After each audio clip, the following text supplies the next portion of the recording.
Who were Bilbo's dwarven companions at his birthday party?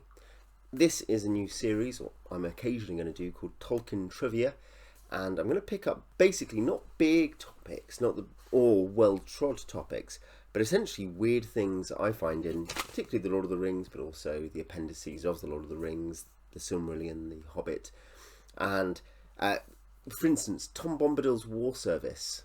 Have you picked up on that? But here we'll talk about today Bilbo's dwarven cooks at his birthday party. You might have noticed this before. This is, I think, all in a long expected party, chapter 1. We hear that dwarves come to stay with Bilbo. And basically, if you haven't noticed it, go back and look. If you have, the questions I'm asking are, who are they? Where did they come from? And why did they come? So here we go. This is about 4 pages into chapter 1. On mine, page 24 of my edition here. Days passed, and the day, the birthday party, drew nearer. An odd-looking wagon laden with odd-looking packages rolled into Hobbiton one evening and tore up the hill to Bag End. The startled hobbits peered out of lamplit doors to gape at it. It was driven by outlandish folk singing strange songs. Dwarves with long beards and deep hoods. A few of them remained at Bag End. And then next week, pretty much, Gandalf arrives. We get no names in the book for who these dwarves are. We know, and I'll touch on this, but we know that at least 3 of them are there when Gandalf leaves Bag End. There are 3 names, as I say. Let's just get those up. There are 3 companions. They are Nar, Anar, and Hanar. Now, they're not named in the book. They're named in an earlier draft of a long-expected party. Now, given this is written post-Hobbit, Tolkien knew what the names of Thorin's companions were, so this is intentional. They're also not named as people that anyone else knows, particularly Bilbo or Gandalf. They're not people we should recognise. They are just semi-random dwarves. In one draft there's also a 4th dwarf, Lofar. So there are these 3 or 4 dwarves who arrive to Bilbo's. They are on a cart which brings various things. They are presumably either friends of Bilbo or friends of friends. They come to act basically almost as servants at his birthday party, in the sense they deliver stuff and they cook, they tidy up. They seem to know the plan for him leaving, or at least are very quickly reconciled to it. They're very relaxed about it. You know, I don't think he put out a help wanted ad and here turned up these dwarves to hang out with him. There are, though the answer to this is actually fairly obvious, I think, there are 3 places they could be from.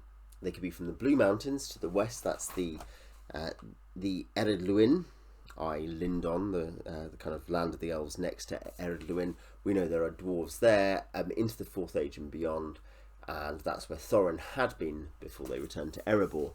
They could be from the Iron Hills east of Mirkwood, or they could be northwest of the Sea of Rhûn, or they could be from Erebor, the Lonely Mountain. Those are the places they could be from. They could not be from Moria. Balin had died in 2994. Bilbo's party is in 3001, 3rd Age. So we know it's not from the Moria group that they've come.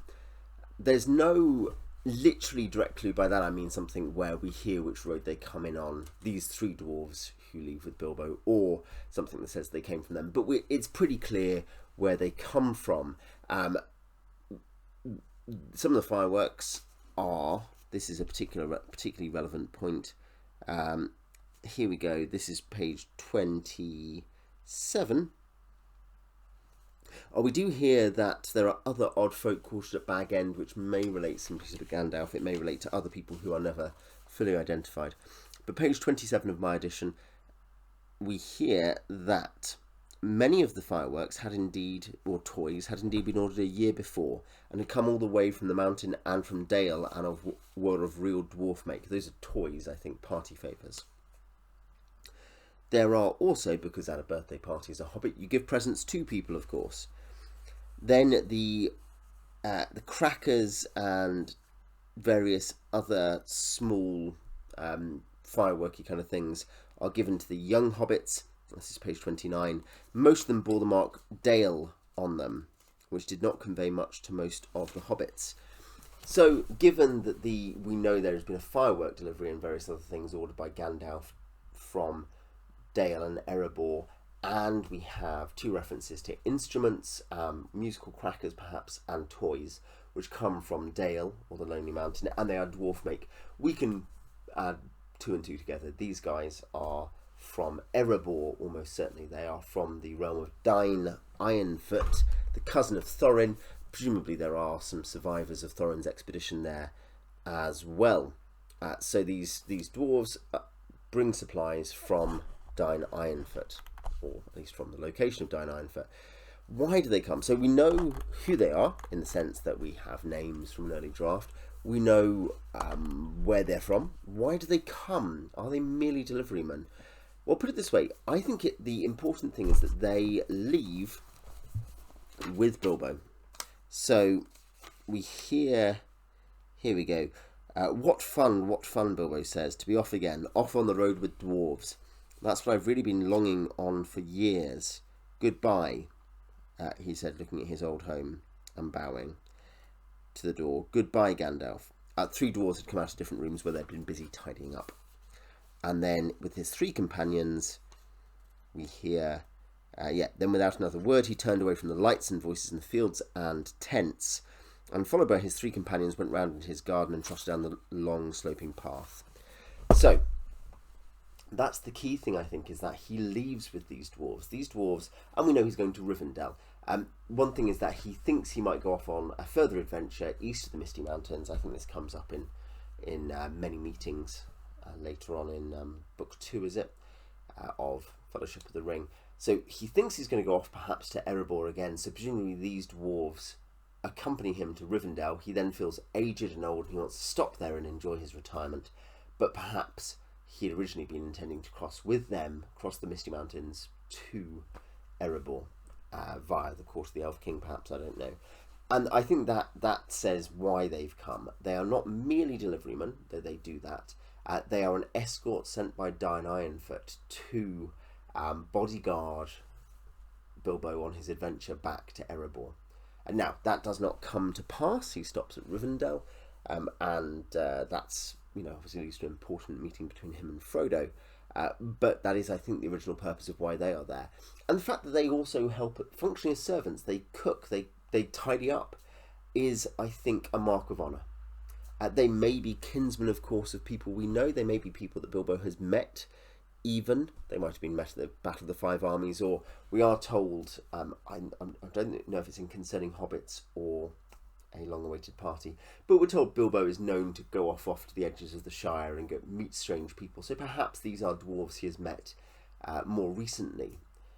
But nonetheless, they are, I think, sent as an honour guard and as a escort and as a blessing, a gift to Bilbo by someone who owes him a great deal, indeed owes him a throne, i.e. Dain.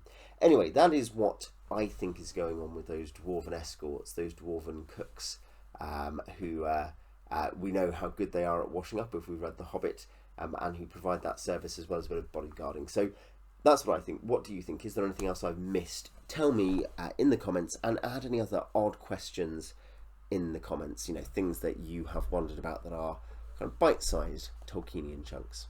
Till next time.